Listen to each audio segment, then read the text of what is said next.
Yo les mecs, content de vous retrouver aujourd'hui pour une nouvelle vidéo sur la chaîne Réaction de Fitz. Ça fait un moment que je vous ai pas fait de vidéo, mais alors là ce matin, j'avais juste trop envie de vous faire une nouvelle vidéo puisqu'on va aller parler du trailer numéro 3 de Dragon Ball Super, Super Hero qui est sorti. Vous le savez, je l'attends avec grande impatience ce film, j'ai trop hâte qu'il sorte. Et du coup, bah forcément, à chaque fois qu'on va avoir des nouvelles informations, des nouveaux trailers, etc., comptez sur moi pour vous donner mon avis. De toute façon, la chaîne YouTube, elle est là pour ça et j'avais juste trop envie de partager ça avec vous. Donc on a le trailer numéro 3 qui est sorti ce matin, je vous l'aurais mis en introduction les gars, en bonne qualité, mais je vous propose qu'on aille le re-regarder ensemble dans cette vidéo pour voir un petit peu les différentes choses qu'on a à dire sur ce trailer numéro 3. Écoutez, on va pas perdre beaucoup plus de temps, on est parti directement, mais juste laissez-moi vous dire que si vous n'êtes pas encore abonné les gars, n'hésitez pas, abonnez-vous, activez la cloche, laissez un petit pouce bleu, dites-moi dans l'espace commentaire ce que vous pensez du trailer. Je vous propose qu'on se mette directement le trailer une fois ensemble les gars, sans trop faire d'arrêt point par point, juste pour regarder ça ensemble directement. Alors ça a été traduit par DBS Chronicle sur Twitter, merci à lui. Alors ne sois pas trop arrogant.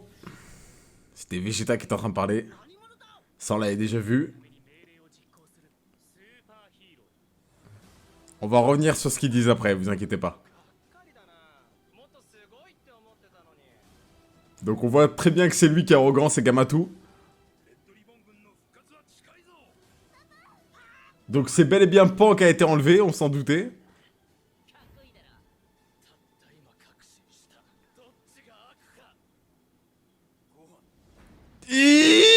Nouvelle forme de Piccolo.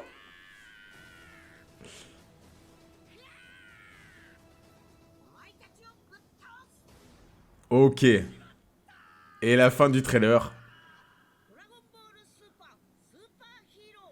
Je trouve qu'il a des... Je trouve vraiment sincèrement qu'il a une excellente vibe ce trailer. Je trouve qu'il a une excellente vibes. Il est bien dynamisé, je trouve. Tu sais, il est bien dynamique, il est bien rythmé. Voilà, c'est ça que je voulais dire. Et honnêtement, il me donne j'ai grave envie ce trailer. Par contre, il y a plein de points où genre j'étais en mode, mais quoi? Qu'est-ce que c'est et tout? Et en regardant le trailer plusieurs fois, je me suis rendu compte de certaines choses et on va en parler justement ensemble dans cette vidéo. Donc je vais baisser un petit peu le son les gars, on aura un petit peu moins besoin du son du trailer maintenant. On va revenir un petit peu sur les différentes choses. Bon déjà vous avez vu on a un plan de Gohan au tout début du trailer. Plan de Goku qu'on a déjà vu, il n'y a rien de nouveau là-dessus. Le film le plus attendu du monde, enfin l'un des films les plus attendus du monde. Déjà pour commencer, vous voyez on a Vegeta qui intervient en mode ne sois pas trop arrogant. Au moment où on voit des plans de Gamma 1, Gamma 2, on voit également Pan. Donc en fait, je pense sincèrement qu'à ce moment-là, ce qu'on veut nous faire comprendre, c'est que Vegeta dit ne sois pas trop arrogant en parlant, je pense, de Gamma 2. On va le voir juste après parce que Gamma 2, il a l'air très arrogant justement. Donc l'intervention de Gohan, on l'avait déjà vu. Qui êtes-vous? Et donc là, ce qui est intéressant, c'est que les adversaires vont se présenter et ils vont dire la chose suivante pour le bien de la justice. Nous sommes des super-héros, ok? Donc, en fait, pour moi, maintenant, c'est clair et net. Ces deux individus, donc Gamma 1 et Gamma 2, qui sont des cyborgs, hein, je le rappelle, créés par l'armée du ruban rouge, sont pour moi gentils.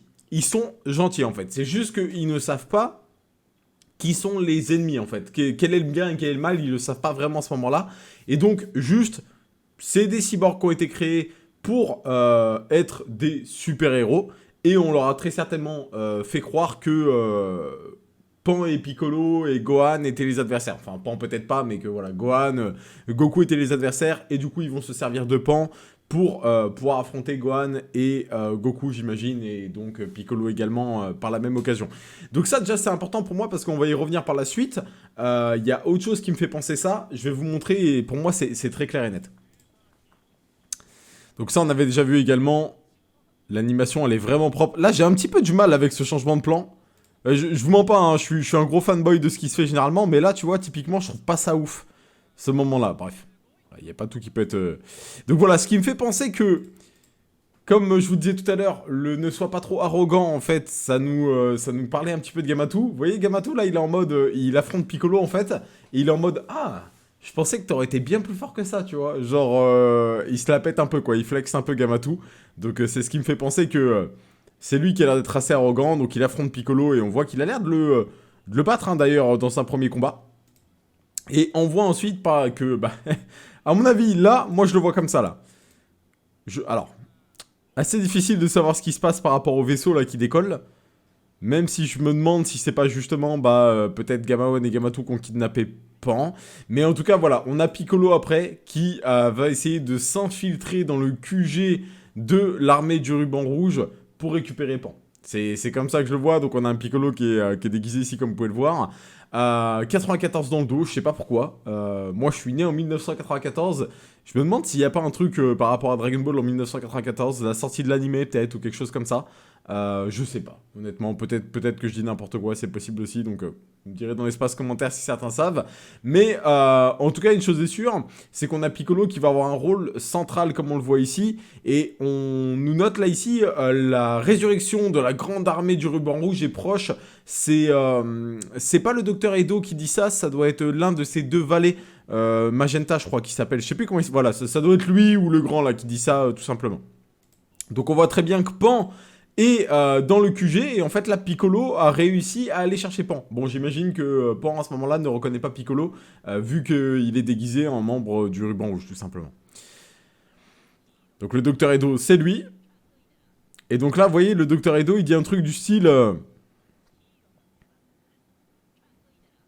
il est le temps, enfin, le moment est venu que les héros fassent leur apparition, quoi. Plutôt cool, non? Donc, je pense que c'est lui qui est à l'origine de la création de Gamma One et Gamma 2 en tant que héros. Même lui, le Docteur Edo, je suis pas sûr que ce soit vraiment quelqu'un de fondamentalement méchant. Je pense plus que c'est un mec qui a été un petit peu dépassé par son ambition, tu vois, on a l'impression. Notamment par rapport à la fin du truc, vous allez comprendre. Ça m'étonnerait pas qu'à la fin, il soit mis en prison, tu vois, mais voilà, que ce soit pas méchant. Enfin, vous en doutez bien, ils vont pas tuer. Genre, je pense pas que Dr. Edo sera mort à la fin, pas Kamehameha de Gohan, tu vois, ça m'étonnerait grandement. Je pense que vous voyez où je veux en venir. Donc là, je pense que c'est peut-être Piccolo, encore une fois, là. Ah, quoique, je suis pas sûr. Je suis pas sûr. Donc vous avez vu, en fait, on a bel et bien Pan qui est dans le QG, hein, qui, à mon avis, Pan, à ce moment-là, est montré à Gohan, en fait, en mode... t'inquiète pas, elle va bien, elle est là, tout simplement, tu vois. Et donc on voit tous les adversaires qui sont devant, enfin tous les adversaires, vous avez compris quoi. Et là, nouvelle transformation de Piccolo, avec un Piccolo qui nous sort un Gohan, il est temps de montrer ton véritable pouvoir à l'ancienne. C'est grave stylé, et du coup, nouvelle transformation de Piccolo. Comme on peut voir, cette nouvelle transformation de Piccolo, les gars, elle change pas mal le design en vrai, hein, déjà pour commencer. Elle semble éclaircir un petit peu le personnage en termes de teinte de couleur. Mais surtout, le Piccolo perd ses espèces de rides au niveau des bras. Attention, on parle pas de celles dans les cercles, hein, on parle de sur la peau vraiment, genre. Ce qui nous donne l'impression d'avoir un Piccolo plus jeune, je trouve honnêtement. Je sais pas ce que vous en pensez, mais moi ça me donne ce ressenti-là. Il semblerait que cette transformation, les gars, soit un éveil de potentiel.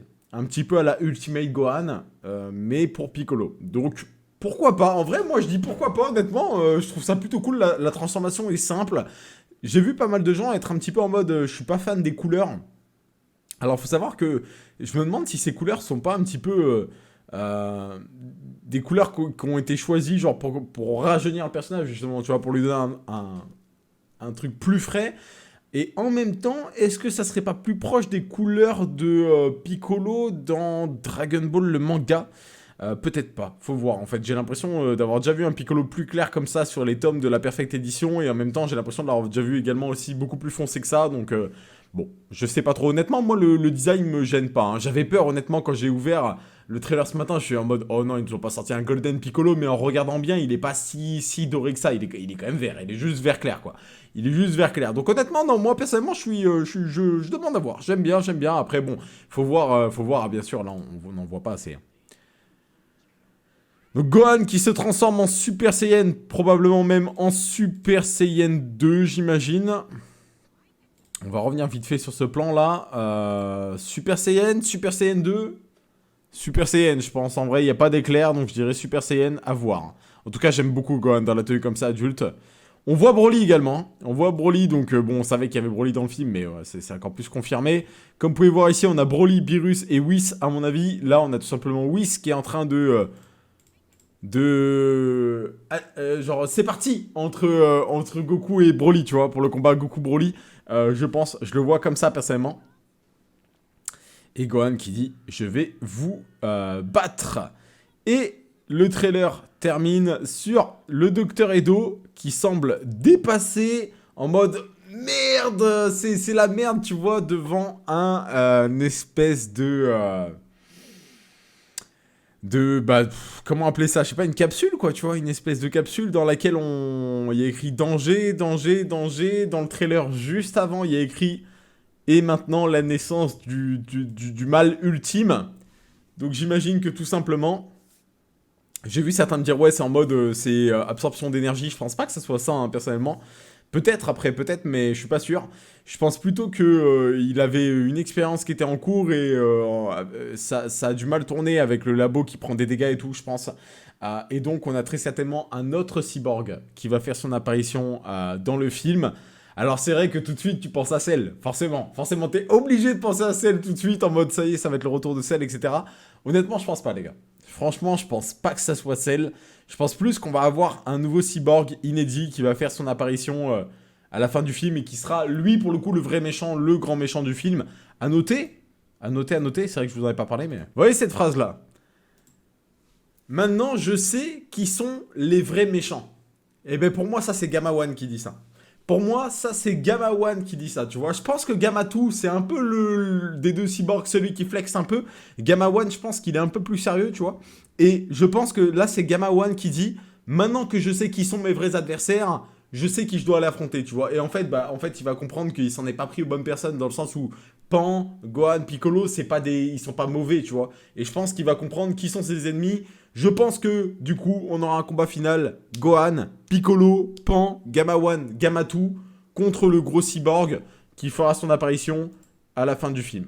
Enfin, à la fin du film, par rapport à ça, à la fin du trailer.